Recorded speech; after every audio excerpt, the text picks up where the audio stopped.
Hello and welcome to Rock Paper Shotgun. Now today we are looking at the Assassin's Creed Odyssey DLC Legacy of the First Blade, and I am joined by Catherine. Hello.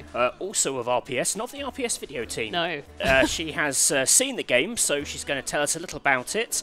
Before we dig into it though, I do want to say a quick thank you to Shadow for supporting this video. For more information on their impressive cloud-based PC, check out the link in the video description. So, Legacy of the First Blade. I don't know a huge amount about this. I've only played about an hour of Assassin's Creed Odyssey myself. Where do we even start with this? Is it a brand new area? Can you tell us that? So, Legacy of the First Blade takes place in Macedonia, which is already on the map. It's an area that's quite high level. Macedonia. Probably, basically Macedonia. Oh, I thought that was Macedonia. Yeah, they pronounce it Macedonia in the game, okay. so I'm gonna go with their pronunciation. So it's already an area in the game. It's quite high level, so you might not have been there depending on how much of the game that you've played. You can't actually access it until after some events that happen in Naxos in Chapter 7, which I won't spoil for those of you who haven't got that far yet. And also once you've reached level 28. So you have to play a fair amount of the game before you can access it. It's quite late game, kind of high level-ish stuff. Yes, definitely. The area looks, it reminds me of Fallout 76. It's all these autumnal leaves, it's all orange. Yeah, a lot of the game takes place, it seems to be an autumn type season. There's a lot of red and orange leaves. Okay. This isn't like a special... No, it's not, unfortunately, it's not a special I'm seasonal trying to find area. interesting reasons this DLC is of note. Yes. But orange leaves obviously isn't one of them. No, it is not, unfortunately. This is about flames and fire. There's something here. Well, let's move on to something that is of note then. So we've been told in the sort of spiel for the game that a lot of it sort of revolves around this character Darius, who is a figure from Assassin's Creed lore. He's kind of popped up. He's a sort of known assassin. Yes. The first guy to have a hidden blade. Yeah, so he is the creator of the hidden blade. So Right. he's a key. Obviously, you know, if you've played Assassin's Creed games before, the hidden blade that's stuck up everyone's sleeves that, you know, lets you do all the murdering from the shadows, that's quite a key part of Assassin's Creed. Kassandra and or Alexios, they don't have a hidden blade in this game. They've just got the spear of Leonidas, Right. which they just kind of have in their back and use to kind of gut people with from the shadows instead. Do you play as Darius? Because I can see that you've been Kassandra up until in this footage so far. No, so you play as your own player character, whether you chose Kassandra or Alexios at the beginning. Darius is just kind of a character that appears within the game. It's possible you may well play as him later. So this is the first episode of a 3-part story. So yeah, we're being pursued by lots of nasty Persians in this So he's first sort of episode. Darius is involved with the Persian side of things. So he's trying to fight the Persians, yet another secret organisation, this time called Order of the Ancients, so not the Cult of Cosmos, which you fight during the main story of the game.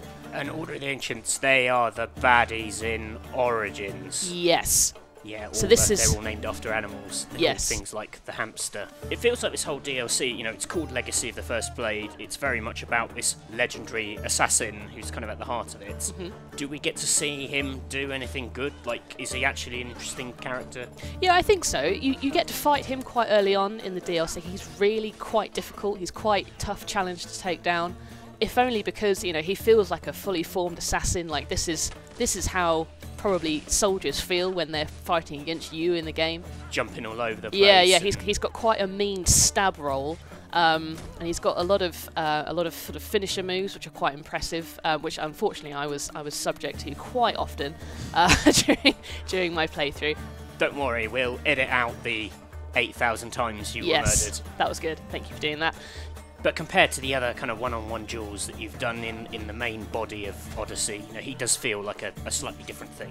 Yeah, if only because he has a lot of attacks that you can't parry. So it's, when he glows red, as people who've played the game will know, that means that enemies are about to do an attack that you have to dodge out of the way, because otherwise they'll just, you know, you can't stop them from doing those attacks. So almost every single one of his attacks is one of those. It feels like you're being tested. Yes, it does. Yes, it feels like it's certainly quite a challenge compared to anything else that I've played during the main game.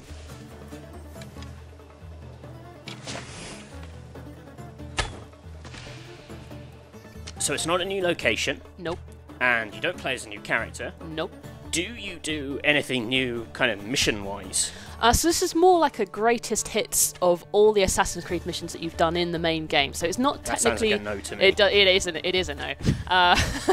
So there's there are 3 main missions that you do within the course of the DLC. One of which is a naval battle. So there's some, you go and fight some bandits on a ship. Oh, so that's what we're looking at here. Yep. This isn't a new ship. This is just your common ship. No, it's the same ship that you've had and the same everything. But Barnabas is doing his thing with all the sea shanties. I see that you kick a bloke into the water. I do kick a bloke into the water. That you can also do that in the main game. And he just got eaten by a shark. He did. Yes. That was lucky.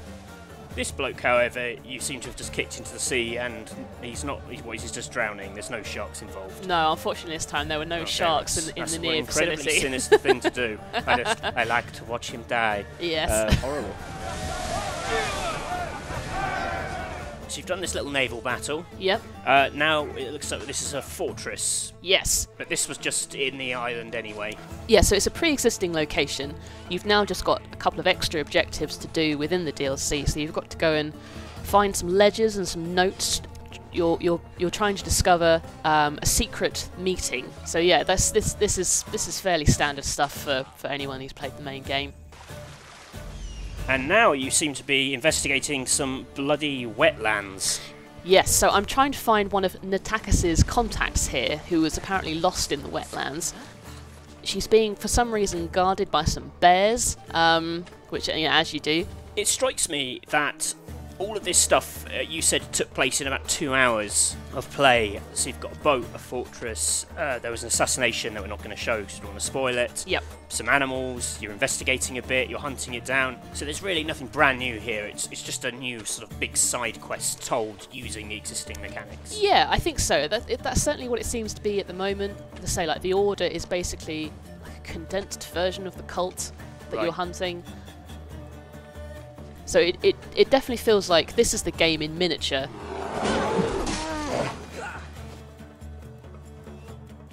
They are Persians, you say? I think one thing that is quite interesting watching through is that even though it's all quite spread out over this 2 hours and you're doing lots of these different little quests, it is all quite focused on Darius. Like you're either working with him or the other secondary characters you're working with are kind of chatting about him constantly. Yeah. It feels like whenever you do talk to him, he's kind of weighing you up as an assassin. That's quite interesting. That's a more in-depth portrait of a character. So I certainly didn't seem to impress him much, that's for sure. Well, that's because you keep murdering everyone. Like, I do keep murdering everyone. everyone. Watching this gameplay, you kicked a man into the sea and fed him to yeah, a shark. this is true. Is that part of the code or whatever it is that they follow? I think so. Creed, I guess. I'm sure if Ezio had the power to Sparta kick someone, that he would have done it. Yeah, anything is permitted. Boof! The general vibe I'm getting from all this is it feels like it's a bit of a deep cut for Assassin's Creed fans. It's like, here's something pre-existing that you know about this character, we're going to investigate him.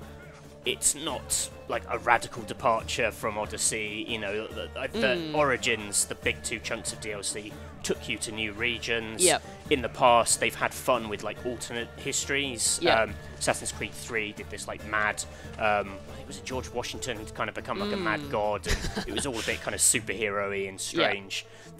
This could arguably be a big side quest in the game already. It could be, yeah. It certainly could. It certainly feels like it's, as I say, it's like a condensed version of the events that you are doing in the game.